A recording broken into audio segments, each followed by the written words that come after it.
kembali Saka Tatal, dan saat ini kita sudah mendapatkan informasi bahwa dari rekan jurnalis Chamar Haenda, Saka Tatal dan juga kuasa hukum yang beranggotakan sejumlah 23 anggota sudah dalam perjalanan menuju Pengadilan Negeri Cirebon. Dan saat ini kita sudah terhubung dengan rekan Chamar Haenda. Chamar, bagaimana situasi terkini di sana? Ya baik, selamat pagi Reza dan juga pemirsa. Benar sekali, saat ini saya sudah menuju ke Pengadilan Negeri Cirebon, Jawa Barat bersama dengan Mas Farhad Abbas. Kemudian juga ada Saka Tatal, ada Bu Titi dan juga tim kuasa hukum dari Saka Tatal. Mas Farhad, hari ini kita akan menuju ke PN Cirebon. Kira-kira strategi apa yang sudah disiapkan hari ini, hari terakhir?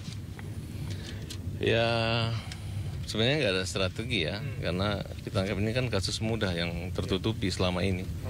Artinya dengan menghadirkan saksi-saksi, kemudian novum, kita anggap semoga terbuka kembali pencerahan daripada penegak hukum, hakim, jaksa, dan polisi. Bahwa ada yang perlu diluruskan gitu. Kenapa dikaburkan kecelakaannya, diutamakan pembunuhannya, hanya dengan alasan berdarah dan sperma dan lain sebagainya. Investigation yang memang tidak diterapkan sejak awal begitu, Mas. Sebetulnya menurut Mas Farhad, apakah harusnya hal tersebut tidak terjadi dan bisa diantisipasi? Harusnya hal tersebut tidak terjadi gitu. Hanya waktu dulu pimpinan-pimpinan penyidik saat itu menyampingkan itu. Artinya mereka melihat korban itu adalah anak polisi, tidak mungkin bohong. Kelihatan kemarin Rudiana mengatakan sumber informasinya itu dia berdasarkan informasi dari Dede dan Aep ya. Nggak ada, saintifiknya itu nggak ada. Nggak ada bukti-bukti lainnya yang berpikir orang, oh masuk di akal, oh dari BTS-nya, mungkin dari rekam jejak percakapannya, dari IT, media sosial, itu tidak ada sama sekali. Dede sebelumnya sudah mengaku bahwasannya dirinya memberikan keterangan palsu. Dengan hal tersebut, apakah seharusnya sudah menjadi dasar bahwa semuanya ini fiktif? Kita bawa ahli untuk menjelaskan bagaimana keterangan saksi yang pernah kemudian mencabut. Nah, bagaimana keterangan mencabut, bagaimana jika saksi yang tidak pernah diperiksa kemudian dihadirkan di sini untuk peninjauan kembali. Nah, mudah-mudahan masukan daripada ahli dengan ilmu-ilmu teoritis maupun praktis selama ini dapat menjadi pertimbangan hakim pada Mahkamah Agung nanti. Pihak dari Rudiana menyebut bahwa 10 novum ini sebetulnya tidak bisa diterima karena bukanlah hal yang baru dan tidak relevan. Nah itu kan dia ngomong gitu, mereka hanya berlindung pada putusan produk yang kita anggap itu merupakan kesalahan, kekeliruan gitu. Nggak mungkin lah kalau mereka mengakui kesalahan keliruan kan. Buktinya dia kan sekarang udah kalang kabut dengan menunjuk pengacara media sosial, pengacara selebritis, dan tidak dilindungi oleh kepolisian kok. Kepolisi mana mau, sedangkan Mayor Jenderal Irjen Sambo aja mereka proses kok, apalagi perkara ini. Ini kan justru polisi ingin membantu menemukan siapa pembunuh anak Rudiana, bukan membantu Rudiana untuk menentukan siapa yang membunuh anaknya tanpa didasari dengan bukti-bukti yang kuat dan nyata. Baik. Dari apa yang beredar di masyarakat dan juga sedang diperbincangkan, bahwasanya tim kuasa hukum Anda ini berhasil untuk menghadirkan ahli-ahli yang luar biasa di bidangnya, seperti Susno Duwaji, kemudian juga ada Reza Indragiri.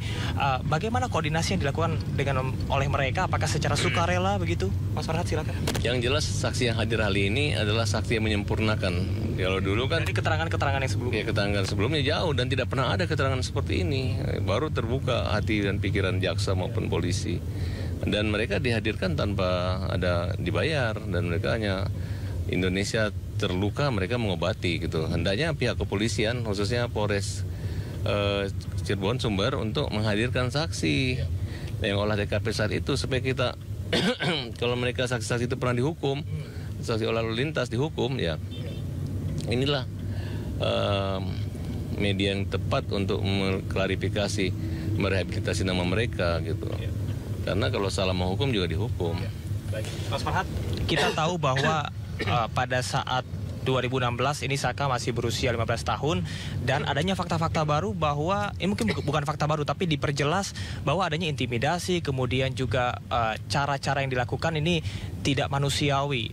Apa yang Anda kritisi di sini? Poin penting pertama dari novum kita itu diantaranya poin 10 dan 8 ya, itu pencabutan Liga Akbar. Kemudian DPO yang fiktif. Kalau masalah foto itu susah, nggak ada pembandingnya gitu.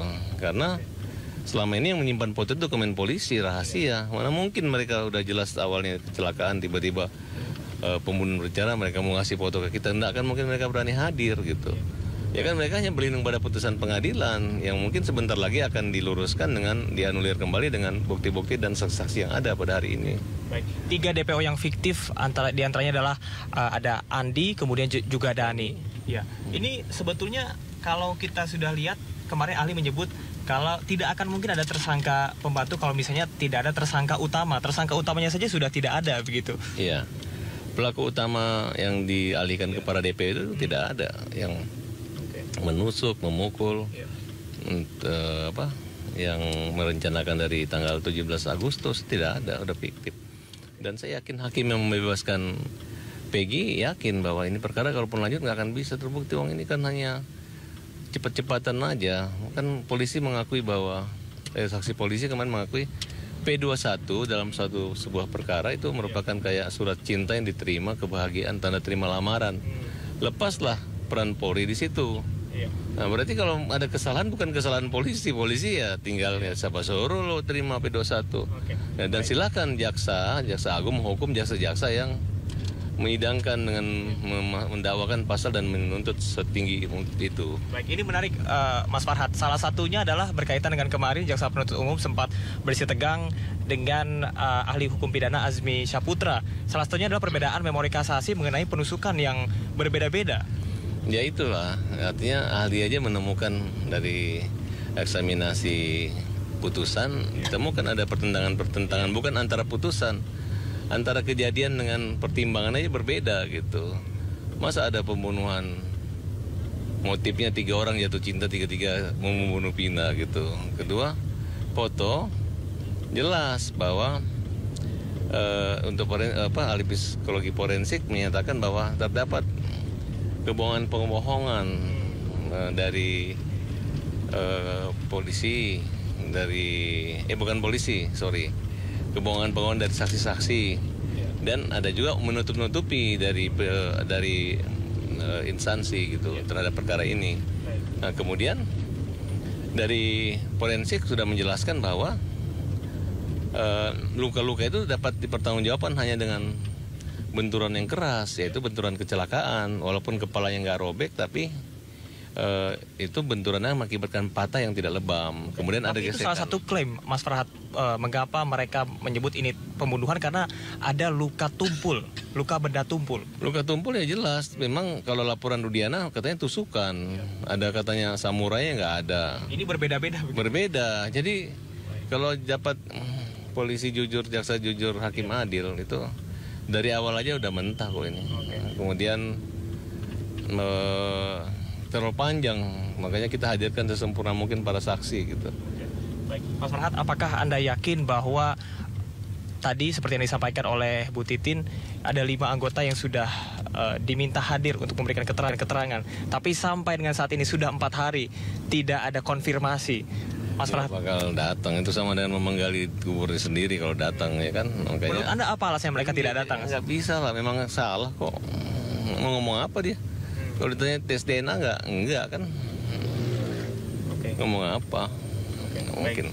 Tapi menurut Mas Farhad dengan tidak adanya konfirmasi, apakah perlu adanya tindakan dari Pengadilan Negeri Cirebon begitu untuk secara tegas atau? Pengadilan tidak memanggil, kita aja yang memanggil. Tapi ya namanya kalau untuk keadilan harusnya dipermudah gitu. Kayak polisi aja kalau mengungkap suatu perkara kan kita harus datang.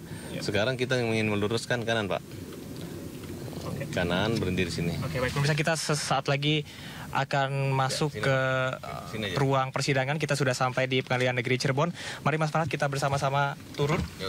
Iya, silakan Mas. Ya, Mas. Oke. Ya, kita sudah sampai di Pengadilan Negeri Cirebon, Jawa Barat. Pemirsa, bersama dengan Farhad Abbas selaku tim kuasa hukum. Mari kita bersama-sama Mas Farhad menuju ke pengadilan. Ya, hari ini Masih harus pakai sama LPSK. sama LPSK. Hari ini apa Bang? Agendanya Bang? Agenda hari ini adalah pemeriksaan ahli Profesor Dr. Muzakir. Kita akan mengungkapkan bagaimana peran saksi yang dulu berbohong kemudian dicabut, apa kekuatan saksi yang mencabut di pengadilan, keterangan-keterangan yang lalu, sehingga bisa membantu titik masalah bahwa ada sesuatu yang perlu diperbaiki dalam perkara ini. Kemudian ahli udah siap, harusnya tadi malam tapi ditunda hari ini jam 10. Artinya hari ini ada satu ahli dan juga satu saksi? Profesor Dr. Muzakir. Ahli hukum pidana ya? Ahli hukum pidana dari UI. Bang, terkait keberadaan saksi-saksi yang kemarin gimana Bang? Wah, luar biasa. Saksi forensik itu udah jelas. Jadi selama ini pengacara lawan yang ngomong ini pembunuhan tuh nggak benar semua. Karena itu proses terjadi itu secara akademis maupun secara ilmiah dapat diuraikan oleh saksi bahwa terjadi benturan yang keras mengakibatkan patah tulang, kemudian gesekan itu tidak ada luka lebam tapi adalah goresan gitu. Kemudian tidak mungkin sperma umur lebih dari 10 hari. Nah, kemudian harus dilakukan tes DNA. Nah, dan ada satu kalimat yang membuat kegaduhan, yaitu ada ditemukannya sperma. Sperma inilah yang membuat orang seolah-olah, termasuk hakim juga menghukum rata seumur hidup bahwa sperma itu ada pemerkosaan, padahal tidak ada keterangan mengatakan bahwa sperma itu adalah hasil pemerkosaan. Bang, nanti setelah agenda hari ini lanjutannya apa Bang? Setelah agenda hari ini ya sidang ditutup, kemudian kecuali kalau jaksa ingin menghadirkan saksi yang meringankan jaksa, saya rasa tidak mungkin. Polda Jabar aja dulu hanya satu orang saksi ahli kok, nggak mungkin jaksa. Hasil kesimpulannya ini juga saksi dari jaksa. Harusnya saksi yang menguatkan dia selalu berlindung pada hakim memutus dan sudah menjadi produk hukum. Dan silahkan serahkan kepada Mahkamah Agung kembali. Terima kasih. Polresta Cirebon. Polresta Cirebon ya apa ya? Polresta Cirebon Sudah diberikan sudah 4 hari. Ahli mengatakan bahwa harus ditemukan bercak darah di belakang showroom, tapi tidak ada. Jadi kita anggap itu hanya halusinasi fiktif. Mungkin ada kematian, bukan penyebabnya pembunuhan. Bang, katanya Pak Rudiana nggak diundang untuk jadi saksi. Ya itu kan kewenangan jaksa, bukan kita. Kalau memang Rudiana mau, saya bisa minta ke hakim untuk menunda dan menghadirkan Rudiana. Mau menghadirkan Rudiana atau gimana? Saya mau banget Rudiana hadir. Ya karena penyebab akan kita sampaikan. Karena penyebab kematian ini tidak dikatakan bahwa akibat pembunuhan A atau B, tidak. Ini hanya karena kematian tidak wajar. Abang jadi mau mengajukan Pak Rudiana untuk hadir? Bang? Iya, kalau wartawan mengusulkan saya minta dihadirkan Rudiana. Oke, terima kasih. Iya Pak.